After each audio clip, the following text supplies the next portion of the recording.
আগামী বছর রাজ্যে বিধানসভা নির্বাচন, তার আগে মানুষের স্বার্থে আমাদের পাড়া আমাদের সমাধান কর্মসূচি নিয়ে এসেছে রাজ্য সরকার। ইতিমধ্যেই বিভিন্ন জায়গায় সেই শিবির শুরুও হয়ে গেছে। তবে এবার সেই সরকারি কর্মসূচি শিবিরে ঝোলানো ব্যানারে দেখা গেল রাজ্যের শাসক দল তৃণমূল কংগ্রেসের লোগো। আর সেই ঘটনাকে ঘিরেই ছড়িয়েছে বিতর্ক। ঘটনাটি ঘটেছে পশ্চিম মেদিনীপুর জেলার দাসপুর ১ নম্বর ব্লকের নন্দনপুর ২ নম্বর গ্রাম পঞ্চায়েতের পাইকান বোয়ালিয়ায় একটি ফ্ল্যাট সেন্টারে। কি হয়েছে? বিষয়টি নজরে আসার পরেই স্থানীয় রাজনৈতিক মহলে চর্চা শুরু হয়ে গিয়েছে। সরকারি কর্মসূচি শিবিরে ঝোলানো ব্যানারে কিভাবে ও কেন তৃণমূলের লোগো এলো, সেই প্রশ্ন তুলতে শুরু করেছেন বিরোধীরা। আপনাদের প্রথমে ছবিটা দেখাই, দেখুন সেই ফ্ল্যাট সেন্টারে সরকারি কর্মসূচি আমাদের পাড়া আমাদের সমাধান কর্মসূচি, মমতা বন্দ্যোপাধ্যায় যে কর্মসূচির ঘোষণা করেছিলেন সেই কর্মসূচি শুরু হয়েছে। এবার সেইখানে তৃণমূলের লোগো দেখা যাচ্ছে।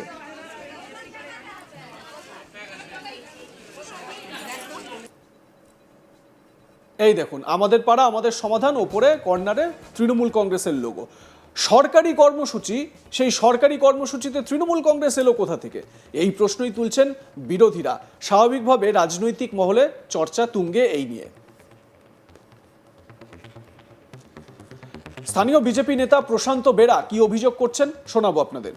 দেখুন, এই ঘটনা আরও একবার আমাদের যে অভিযোগ সেই অভিযোগকেই প্রতিষ্ঠিত করেছে। আমরা দীর্ঘদিন ধরে অভিযোগ করেছি, মমতা বন্দ্যোপাধ্যায় পরিচালিত এই সরকার পশ্চিমবঙ্গের সরকার নয়, এটা তৃণমূল কংগ্রেসের কর্মী সমর্থক যারা আছেন তাদের সরকার। দীর্ঘ 14 বছর ধরে মমতা বন্দ্যোপাধ্যায় পশ্চিমবঙ্গের সাধারণ মানুষের মুখ্যমন্ত্রী হওয়ার চেষ্টা করেননি একবারও। তিনি 14 বছর ধরেই তৃণমূল কংগ্রেসের কর্মী সমর্থকদের মুখ্যমন্ত্রী হয়েছেন।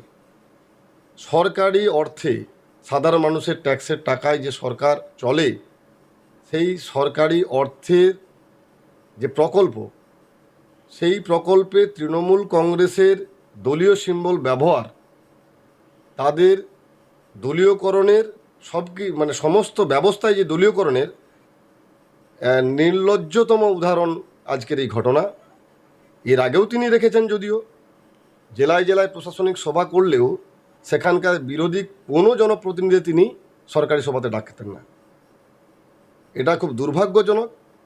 এই সরকার তৃণমূলেরই সরকার।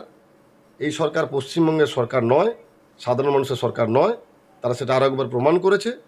আমাদের বিশ্বাস, আগামী 2026-এর বিধানসভা নির্বাচনে মানুষ এই পশ্চিমবঙ্গের সাধারণ মানুষের নিজেদের সরকার গঠন করবে, তৃণমূলকে বিসর্জন করবে।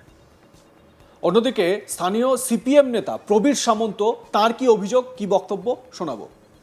তৃণমূল দল আর সরকার দুটোই তো একাকার করে ফেলেছে এরা। কোনটা দল কোনটা সরকার এরা তো কোনো কিছুই মানছে না।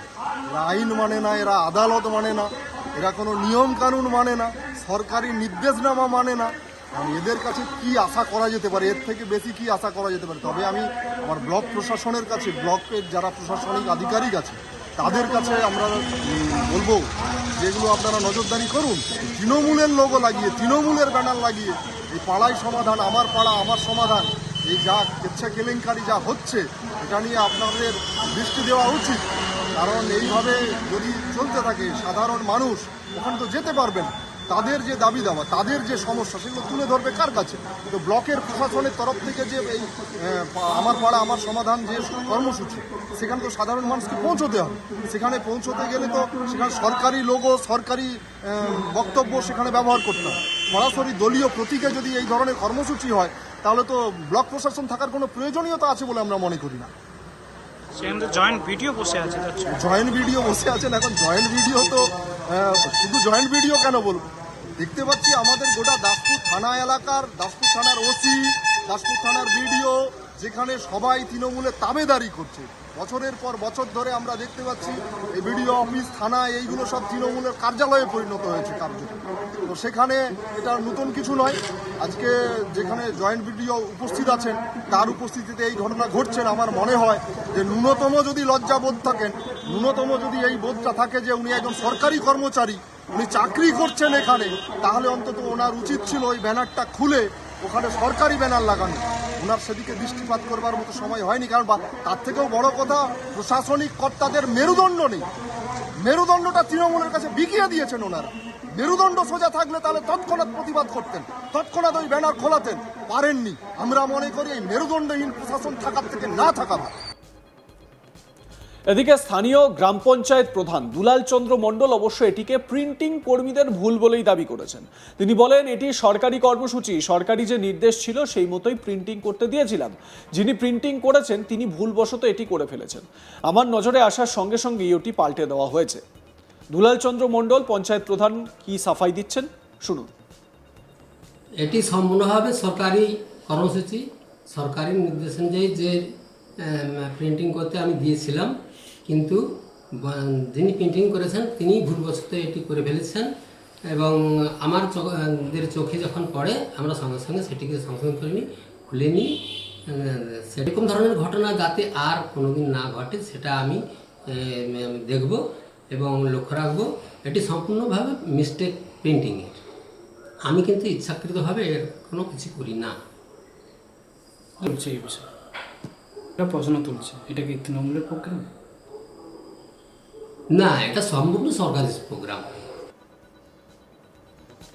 পাশাপাশি দাসপুর 1 নম্বর ব্লক তৃণমূল কংগ্রেসের সভাপতি সুনীল ভৌমিক জানান, সরকারি কর্মসূচি ছিল, ভুলবশত আমাদের দলের লোগো দেওয়া ব্যানারটি টাঙানো হয়েছে। তৃণমূল নেতা সুনীল ভৌমিক কি বলছেন শুনুন। কর্মসূচিটা আজকে হয়েছে, ওখানে সরকারিভাবেই কর্মসূচি হয়েছে, তো ভুলবশত ওই লোগো দেয়া, আমাদের দলের লোগো দেয়া ফেস্টুনটা ওখানে লাগিয়ে দিয়েছিল ভুলবশত। তো ওখানে সরকারি কর্মসূচি হয়েছে। এটা মুখ্যমন্ত্রী যেভাবে আমাদের পাড়া আমাদের সমাধান কর্মসূচি ঘোষণা করেছেন সেই কর্মসূচি অনুযায়ী হয়েছে। ওখানে ভুলবশত আমাদের ওই দলীয় লোগোর একটা ফেস্টুন ওখানে টাঙিয়ে দিয়েছে। বিরোধীরা তো প্রশ্ন তুলছে এটা। হ্যাঁ, প্রশ্ন তুলতেই পারে, কিন্তু ব্যাপার হচ্ছে যেটা হয়েছিল ওখানে সরকারি কর্মসূচি হয়েছিল, সরকারিভাবেই হয়েছে। ওখানে ভুলবশত একটা দলীয় লেগে গেছে। তবে তৃণমূলের তরফে এটি ভুলবশত হয়েছে বলে সাফাই দেওয়া হলেও কেউ কেউ প্রশ্ন তুলছেন, এটা কি শুধুই অনিচ্ছাকৃত ভুল নাকি এর নেপথ্যে রয়েছে বিশেষ কোনো উদ্দেশ্য? খুব স্বাভাবিক একটা প্রশ্ন। সরকারি কর্মসূচি, সেই সরকারি কর্মসূচিতে কেন দলের লোগো লাগানো হচ্ছে? মমতা বন্দ্যোপাধ্যায় নবান্ন থেকে, রাজ্য সরকারের প্রধান যে দপ্তর, সেই প্রধান দপ্তর নবান্ন থেকে এই কর্মসূচির ঘোষণা করেছিলেন। তাহলে এই কর্মসূচির যে ব্যানার লাগানো হয়েছে তাতে তৃণমূল কংগ্রেসের লোগো কেন দেওয়া হলো? শাসক দল তৃণমূল কংগ্রেস হতে পারে, কিন্তু তৃণমূল কংগ্রেসের তো প্রোগ্রাম এটা নয়, তৃণমূল কংগ্রেসের কর্মসূচি তো এটা নয়। স্বাভাবিকভাবে এই নিয়ে প্রশ্ন উঠছেন। বিজেপি এবং সিপিএম নেতা, বিজেপি নেতা এবং সিপিএম নেতা তারা অভিযোগ করছেন যে প্রশাসন আর দল এক হয়ে গিয়েছে এবং সেই জন্যই এই রেজাল্ট। লাইক, কমেন্ট, শেয়ার করে আপনাদের মতামত জানান। দেখতে থাকুন আজ তাক বাংলা। সাবস্ক্রাইব করুন আমাদের ইউটিউব চ্যানেলটি, বেল আইকন প্রেস করুন নোটিফিকেশন পেতে।